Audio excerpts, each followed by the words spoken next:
production in Afghanistan have cost the U.S. billions of dollars, but still opium production is at a record high. Cooperation between Moscow and Washington served to put pressure on the illegal trade worldwide, but the amount of money pumped directly into Afghanistan had little effect on the level of the drugs flowing out. Now, Europe, Russia and the U.S. are all on the receiving end of the Afghan drugs trade, which is responsible for 80% of the world's entire opium production. Heroin production has also soared and is now 40 times higher than in 2001. Over 1 million addicts have been estimated to have died in the past decade. But earnings from the trade are in the billions of dollars as well. As RT's Lucy Kafnoff reports, addiction is taking its toll on Afghan society.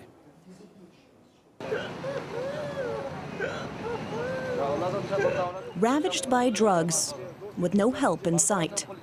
This is the face of addiction in Afghanistan, one of many.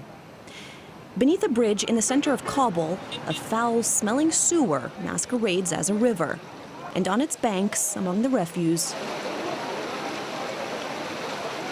men with haunted eyes and hollow stares.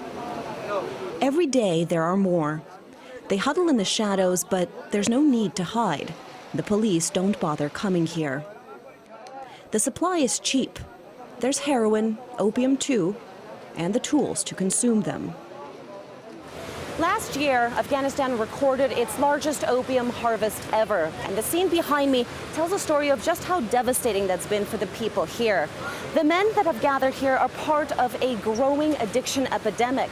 According to the United Nations, more than 1 million Afghans are addicted to heroin and opium out of a population of some 30 million people, which makes Afghanistan not just the world's top exporter of the drug, but one of its top consumers, too. And that's despite billions of dollars and more than a decade of Western efforts to curb narcotics here. Where did that money go? There's no help. They can facilitate for us to use this, but can't facilitate a hospital for us to quit it. The city's official treatment clinics are struggling to cope. Only we can cover the drug user for treatment. The Afghanistan government plus NGOs, they can cover not more than 10%, but 90% without any service. And we are very afraid that will increasing, not as a increasing like that, that is increasing like 100%, no? Like this, the level is going like this. Which makes these men some of the lucky few. They're getting help. It may not be a traditional facility, but it's a place to call home for up to 20 addicts at a time. There's no medication, just group therapy, but they say the treatment works. This woman they call Mother. Layla Hadari was haunted by her brother's struggle with heroin, appalled at the growing number of addicts and the lack of help, so she stepped in. She opened the treatment center and later this restaurant. It pays for the expenses and gives the addicts a place to work. But in this traditional society, it's cost her more than money.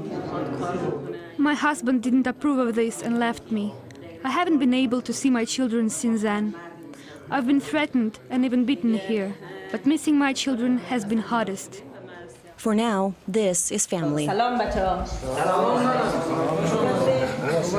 at the clinic, Layla checks in with the addicts. Some turned to heroin as refugees in Iran or Pakistan. Others were driven to drugs by economic despair. When you have no work and no opportunity, it's like death. You cannot be productive, so you take drugs to escape. This former policeman began smoking opium after losing his leg to a landmine. An addict for 12 years, but thanks to Layla's clinic, clean for almost 1. I made the decision to change my life around. I tried many times before, but now I have support. It's a small victory, but Afghanistan's battle with drugs is likely to rage on. Lucy Kafnoff, RT, Kabul.